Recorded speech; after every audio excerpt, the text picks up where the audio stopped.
Hi friends, and welcome back to the Parkinson's Disease Education Podcast, where we attempt to demystify the disease and to empower you as the person with Parkinson's disease to reach your true potential. This episode, you're going to hear from Mariam Bennouna. She's a person with Parkinson's disease and a certified life coach.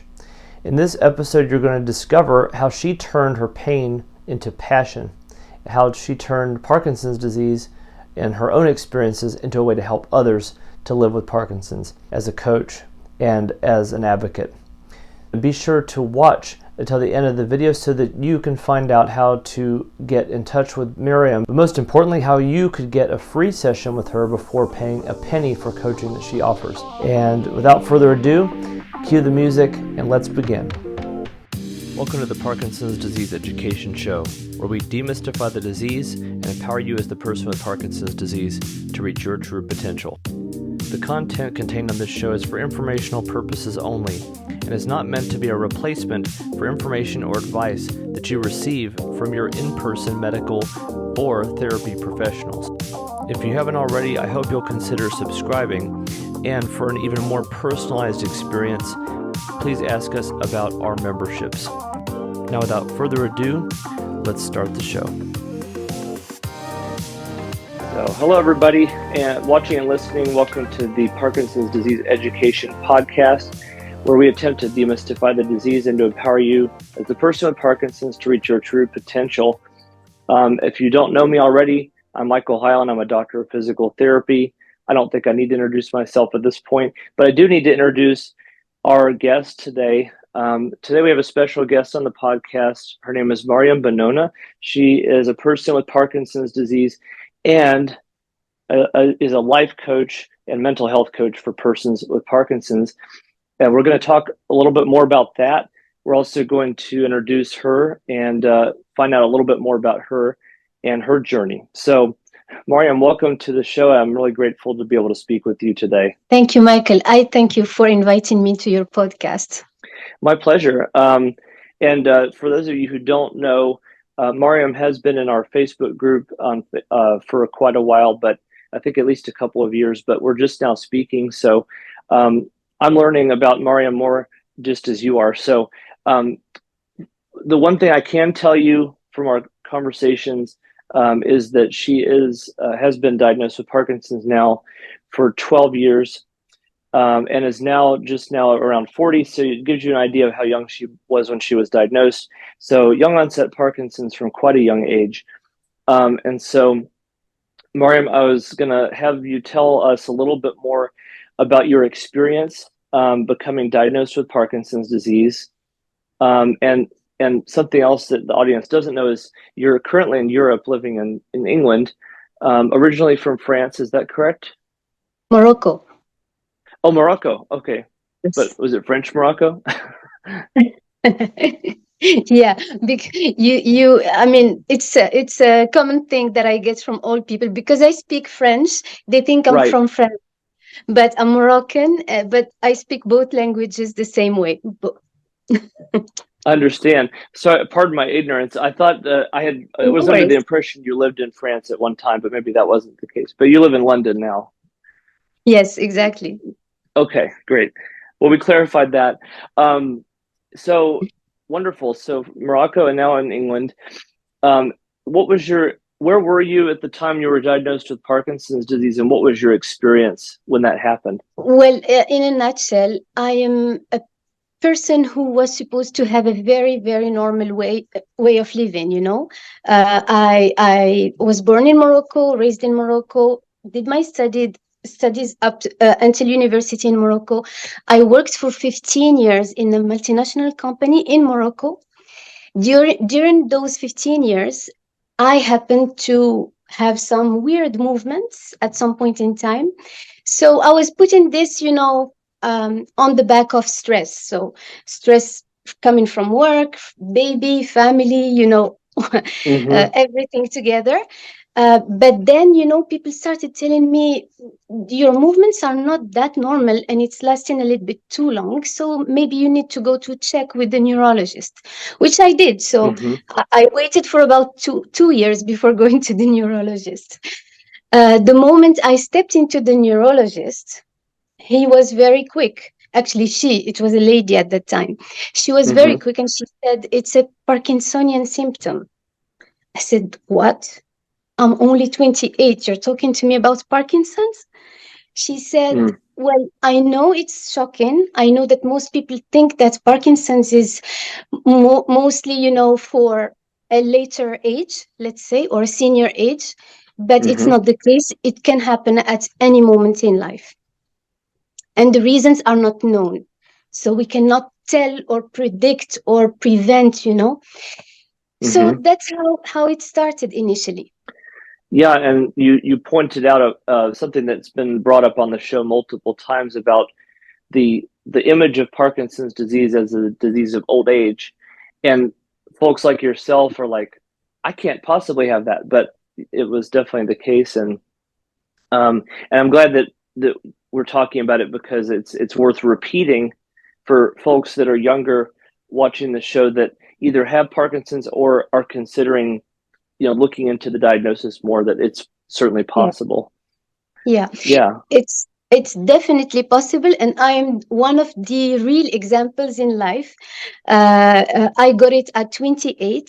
But I mean, what I would like to say to people, especially young people who are active and working and planning to have babies and family, and still a lot of projects in their life.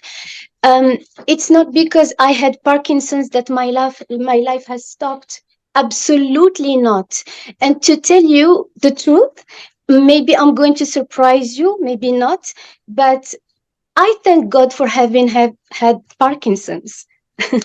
You know why? Because I've been living with this disease for 12 years now. So I have, it's a big chunk of my life, right? Um, Mm-hmm. and, when I look at everything that happened to me since I was diagnosed, honestly, it's quite positive. I had so many opportunities that probably I would never have had if I was a normal person. Mm-hmm. So, yeah, of course, it's a disease. For now, I know there's no cure for sure. I would have loved not to have it. Yeah.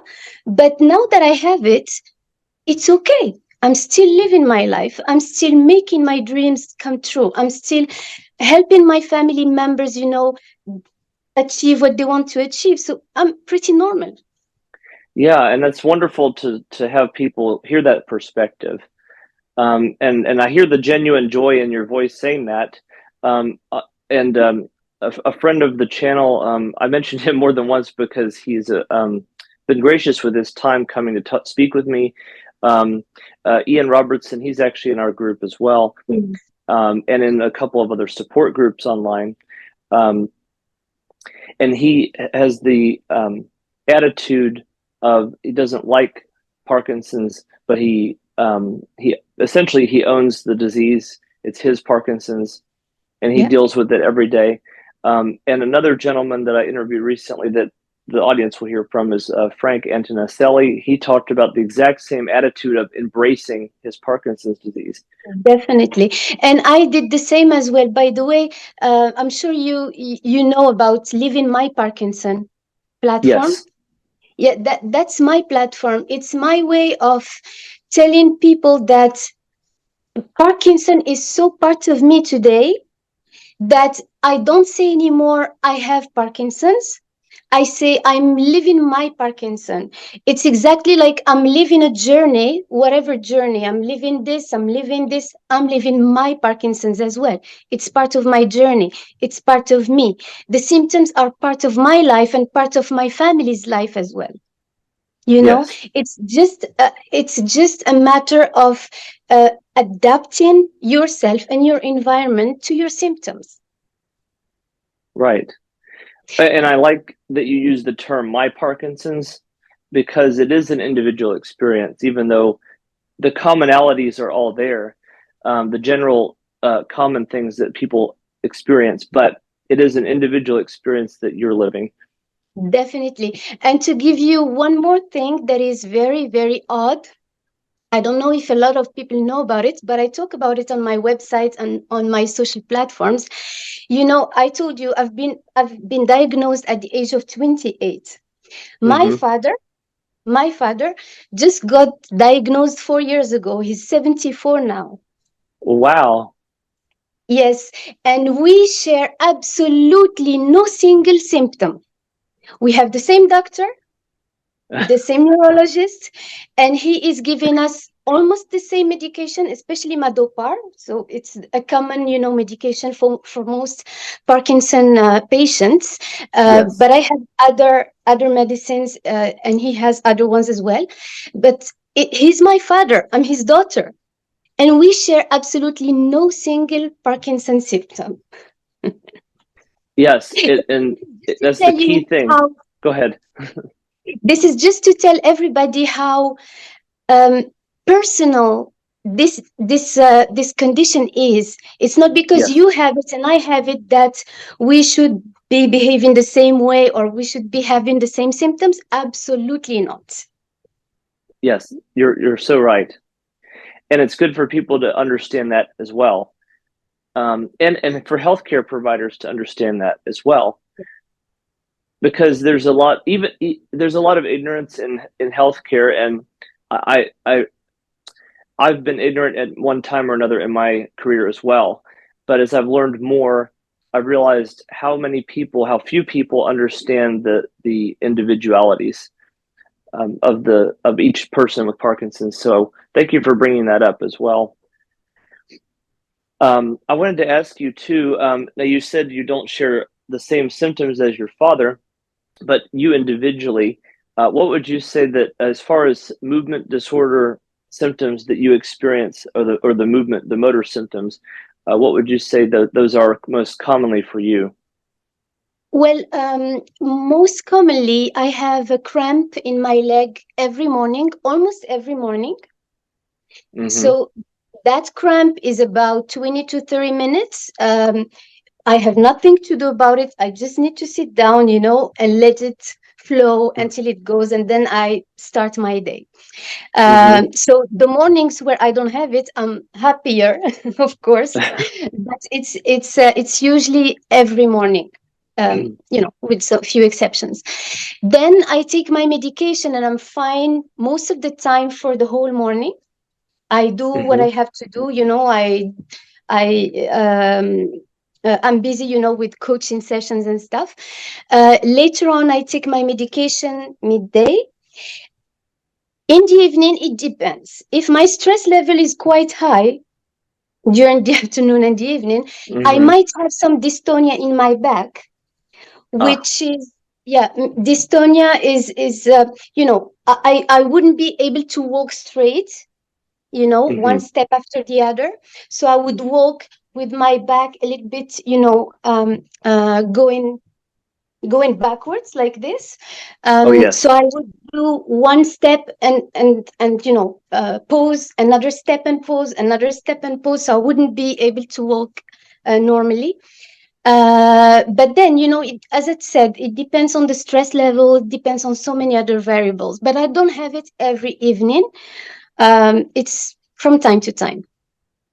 Okay. And also the other symptom that I have that you can notice now is that I have involuntary movements, or I move a little bit too much. Yeah. Yeah, not Dyskinesia. stable. Mm-hmm. Exactly. So that is another symptom that I have almost all the time, but I got used to it. I mean, for me it doesn't matter anymore. Yeah. Yeah. You expect it and you understand that it's going to happen. And so yeah, it sounds like with the cramp in the calf, as well as you already mentioned dystonia in the back, but it sounds like the cramp could be dystonia as well, first thing in the Yeah, morning. Um, exactly. and the dyskinetic movements, that's definitely common, especially among younger onset. Um, any tremor at all, like resting Uh, tremor? I I have some tremor in my right hand and right leg, but I notice it. I notice it because I feel it. People Yes, will not be noticing it a lot unless really I need to do a lot of movement in front of people or repetitive movement in front of people. Then they notice. But if it's something discrete, people do not notice. yes. Okay, well, that's the movement part. Now, Yeah. I think The you back. can notice. Yeah, I see a little bit subtle. Yes. Yeah. On this one is you cannot notice it a lot, but on the right hand, it's noticeable. Do you feel like you do fairly well staying on with the medication, or do you have some off times that you struggle with? No, I'm fairly good. I just went to my neurologist for a checkup like 2 weeks ago, Uh-huh. and she was very happy with the medication, effect so far. So she hasn't changed any doses for me this time. Uh, Good. and to be honest, I'm quite good at the time. That's good. That's good. Good to hear that. Now, what non-movement symptoms do you struggle with on a daily basis? Non-motor symptoms. If my husband does not oblige me to go to bed to sleep, I can stay awake the whole night. It's Okay. not that it's not that I'm sleepy and I cannot sleep. It's that I don't feel asleep at all. Right. And this is a secondary effect of medication. So Yes. I just need to bear with it and adapt myself to it, because as my neurologist says, um, every medication has good side effects and bad side effects, right? Yes. So when as long as the good side is overweighing the bad side of the medication, then you continue to take it. Once it's reversed, then you need to come to me, stop it, and find another alternative. So for the Right. time being, yeah, for the time being, I'm pushing myself to go to bed, on time, around 11:30 at night, and Mm-hmm. have a minimum of 6 to 7 hours of sleep. Um, but yeah. Now, I applaud you for that too, because I'm sure that comes up in coaching that you do, because sleep hygiene is so crucial. Sure. Um, so I'm glad you said that too. That leads into we'll talk more about the coaching part too. Um, any other symptoms that you deal with on non-movement, non-motor symptoms that are Um, that you're aware of? Sometimes just a loss of focus, but very, Ah. really, really, very rarely. Mm-hmm. Um, just a loss of focus, but I can't tell you really when, because it's very hazardous, let's say. Sometimes Okay. I feel, sometimes I feel I'm speaking to someone and something, puzzles me. Mm-hmm. See what I mean? Yeah. But it really happens rarely, so I cannot really connect it with the specific factor or situation. Yeah. It sounds like at some points it's you're easily distracted, Exactly. um, or lose focus. And does for those watching and listening, one thing that she brought to mind with that comment was Parkinson's disease, of course, affects dopamine levels primarily, but it also affects other neurotransmitter levels, one of which is acetylcholine. And acetylcholine is responsible for attention and alertness. So it could be slight deficit in acetylcholine at times, maybe affects the attention. So, but you're aware of it and you have insight, so that's good. Mhm. Yeah. Well, yes, that's a good lead into asking a little bit about your coaching business and well, first of all, what led you into wanting to become a life coach for persons with Parkinson's? Yeah, but well, remember at the beginning of this conversation, I told you that I'm happy to have had Parkinson's. Right. Well, this is one of the reasons why I said that, because um, I've spent 15 years in my life working for an American company, Mm. traveling all the time, working day and night. And when I say day and night, it's really day and night. It's not, Mm-hmm. just the expression. So when I quit, I decided, to do something, of course, that will keep me active and productive and also have a revenue, but something that would allow me to help people who are in the same situation as I was when I was 28 and I was diagnosed. Because I Uh-huh. remember I remember at that time, I was not aware of coaching. I was not aware that you can go to a coach with your problematic and you can, have him support you professionally to accept the idea of the diagnosis, to refocus or reshape your life, around it, etc. So I had to do it myself, and I had to spend hours, days and night looking on internet for what's Parkinson, what is awaiting me in the future with Mm-hmm. Parkinson's. And I want people, I want to make people avoid that, so Yes. it was such a burden to go through it alone. I'm not saying that my family was not supportive. It's not that at all. They were very supportive and they still are. But as a patient, as the concerned person, you are um, you are in that situation where you need to accept, you need to collect information, digest information, Mm-hmm. reshape your life around it, etc. And it's not easy. And I thank God every day and every night for having given me that mental strength. You know, Mm-hmm. young people who are diagnosed nowadays don't have this strength. They need somebody with them. It's not, they don't, I mean, they do need their doctor or their Parkinson nurse for sure. I'm not saying no, but Yes. they need somebody who understands them, who lives the same situation as them, who would tell them it's okay. I know it's Parkinson. I know it's chronic. I know it's forever, but it's not the end of the world. And here's how you can cope with it. And here are, strategies to rework your life around, and it's going to be okay.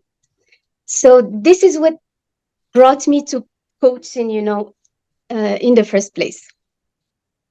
That's wonderful. Honestly, too, and I don't want to sound presumptuous, but even though I don't have Parkinson's, I'm a clinician. We have a lot in common in terms of partly the drive to educate, because I've come across so many persons I've worked with as a therapist, but also online and in my Facebook group or in other groups on Facebook, that all these questions come up and people are afraid. They don't understand what's going on, and they haven't gotten that information from their healthcare professionals, partly because of lack of time, on the part of just because they're inundated with all these patients. But anyway, you understand what I mean. Like Yeah, it's an overwhelming definitely. I thing. mean, just to complete what you just said, not only they don't have enough information because of lack of time, but with the information that they get, they are even more confused because Yes, Parkinson is one of the diseases that have so many vocabulary and very complex vocabulary. yes, very true. So it's not fever, it's not, whatever term that we are used to hear every day. Dystonia, bradykinesia, dopamine, all these words are not common Yes, in our everyday life. So when you start having them and receiving them and hearing them every day, yeah, it's not easy. most definitely not. It's a great point you bring up about the vocabulary, because, I mean, it's easy to forget as a healthcare professional that most people don't understand the terms, and most people don't understand the biology, let alone neuroscience. So it takes time to digest that information. And my goal has always been, in my education, to be as simple and bite-sized as possible without dumbing down the science. Uh, Exactly.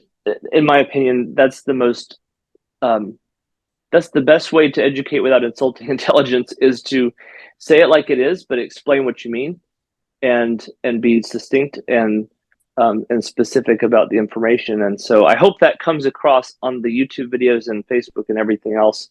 But I'm sure you do the same. So Exactly. I try to do as much as I can, I think that you just said it, you're a clinician, but you don't have Parkinson's. So I think no one can know what Parkinson is if he doesn't yes, have it. Even yes, if you work in that field forever, I Mm-hmm. mean, just to give you one example, when I have the dystonia problem and I cannot walk two steps one after the other normally, Mm-hmm. believe me, it's at each time. I've had it for 12 years now, but each time it happens, I'm so not shocked, but amazed by the. I mean, we take walking for granted, right? Sorry, we take Mm-hmm. walking for granted, right? We say, "Oh, babies learn how to walk," Yes. and when they learn how to walk, they do it naturally. Okay, but when you have dystonia and you cannot walk one step after the other, believe me, you question your whole life. You Mm-hmm. you come to the point where you say, okay, is it that complex to do one step after the other? Well, when you have dystonia, you know that it's complex, but you're taking it for granted. Yeah. Yeah. You see what I mean? Yes. I can appreciate that perspective. Yes. Mm-hmm. So everything we have should not be taken for granted, to be honest. And the positivity and the mindfulness spirit is the key to be able, to accept the diagnosis, cope with the symptoms that we have every day, and continue, forecasting, and continue dreaming, and continue pursuing your life as you see fit for you. Yes. That's a good message for people to hear. Um, Thank you. yeah, and so obviously you living with this every day of your life, and also coaching people with. I can't think of a better person to help individuals with Parkinson's disease to not only understand what they're going through, but to empathize with them and to give them advice and coaching on that. Um, and so I was going to ask you though, also, are you Yeah. coaching are you coaching individuals that are much older like your father, or is it only younger individuals, or? Actually, most of my clients are active, are young, Yeah. because well, the problematics of a person diagnosed with Parkinson's at a young age are not the same as people Yeah, who are senior. You that's know, true. and also the way the disease progresses with a young patient is not the same way as it progresses with an older person. Yes. Elderly people generally, for Parkinson's, they need more like therapists and psychologists and Uh-huh. people who would help them, from mental health perspective. Yes. So that I don't do. I'm not a Yes. doctor. I'm not a nurse. I'm a coach. Right. So that's why most of my clients are young. Mm-hmm. They have been diagnosed with Parkinson disease, and they come to me not for the medical advice, because, as I said, I'm not a doctor, but they come to me from the support perspective. You've been Yes. living with this for years. Can you tell us, what are the stages you've been through, how the progression was for you? Should I be pessimistic or optimistic? How can I cope? Um, what other people are doing? How can I tell this to my boss? I don't want to lose my job. I'm waiting for a promotion. Should I say that I have Parkinson's or not? Those Yes. kind of questions that are not really applicable for senior people. Absolutely. Yes. Yes. I completely understand what you mean. As you pointed out, there's people still working in the workforce that have Parkinson's. They may be afraid to disclose. They have Yeah. families, they're married, um, raising children, and so forth. Very different stages of life. Yeah. Yeah, I have also people who just got married and got diagnosed, so they don't know, they want to have children, but they don't know if they should, because they don't know if Mm, Parkinson is hereditary or not.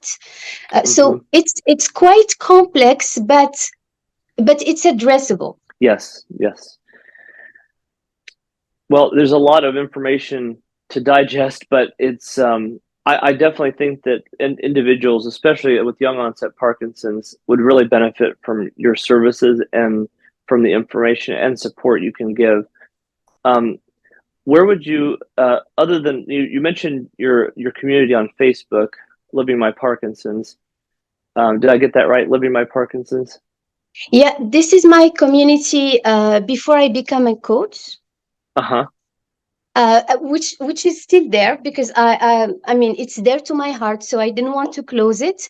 Mm-hmm. Living my Parkinson is a space where I have a bunch of people like me of different ages come and post what they think, what they feel, give advice, take advice about Parkinson. I have a couple of carers as well who are part of the platform. Mm-hmm. But then I have also another platform that I have built since I became a coach. Uh, Uh-huh. it's actually it's exactly like my name, Mariam Bennouna, life coach Yes. Okay. on internet. So my website is www.mariambennounalifecoach.com. On Facebook and Instagram, it's the same thing, Mariam Bennouna, life coach. Okay. That's great. And I'll put that information as well in the show notes and description Thank so that you. people can Thank find it. you. Yeah. Now, if somebody is interested in getting in touch with you, obviously they can go to the website, they can go to social media. Once they get to that point, let's say on the website, how do they get in touch with you? Is there a form or Yeah. Oh, okay. On my website, there's a homepage, of course, that you can click on Parkinson and get routed, to learn more about the disease before you contact me and stuff. But for people who want to directly contact me, there is a page, a contact, page on the menu. Mm-hmm. It's just about filling a form with your information. I get the information and I schedule a call of around 30 minutes for free. I Mm-hmm. do not it's not binding the person to anything. We just have a call, and the person explains to me what's the problem or the problematic, what are the symptoms that are really making him or her suffer, and then Mm-hmm. I evaluate whether this is coachable or not. When I say not, meaning it's something that is more related to medical care or Ah, therapy care, not coaching care. got it. So at the end of the call, I just give a feedback to the person saying, okay, this is coachable, totally coachable, no worries, we can do a cycle of 4 6 sessions, whatever.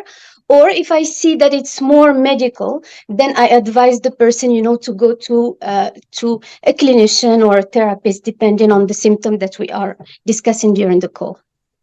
Okay.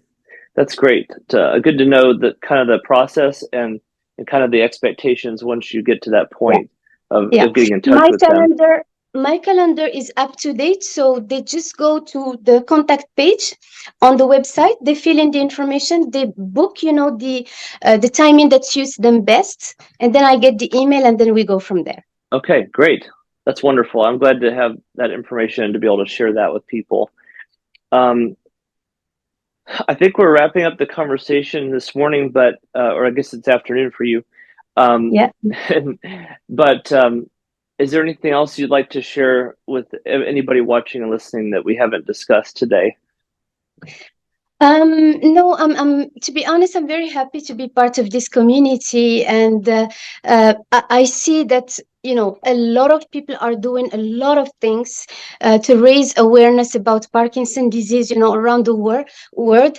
One of them is you, Michael, and I thank you so much for everything you're doing as a clinician and as a carer and as a coach and everything. So you are one of the most active people. So I thank you really, really so much. And I thank the whole Parkinson community. And I hope that science will find a cure very soon in the future, in the near future. We'll pray for that. And thank you Yes. for those kind words. That means a lot. And I'm trying. So hopefully, in my small way, I'm getting the word out there. Um, thank you so much, Mariam, for your time today. And I wish you obviously we'll be in touch, but I wish you the best on your endeavors. And I do encourage, again, I'll emphasize this to the audience, to please reach out to Mariam for support and information.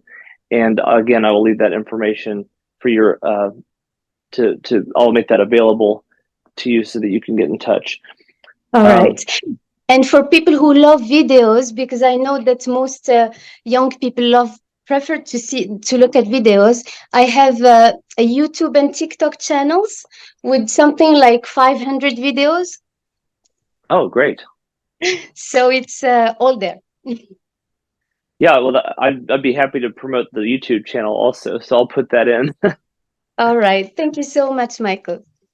My pleasure. I hope you have a good rest of your day. Thank you. Merci beaucoup. Au revoir. De rien. C'est un plaisir. See you. That's about all the French I can do. That's good. All right. Have a nice day, everyone. Thanks for listening.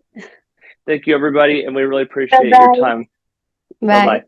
Thank you so much for watching this episode. Please let me know in the comments what you thought. I'm sure Mariam would love to hear from you. And of course, she'll connect with you on social media, even if you don't pay her anything for her services. But I do highly encourage you, especially if you're young onset Parkinson's disease, to connect with Mariam and to utilize her services. She could be a tremendous help to you. And of course, the links are in the description below. I'll also put cards in the video so that you can find her services. Thank you again for watching. Look forward to seeing you in the next episode. And until then, be empowered.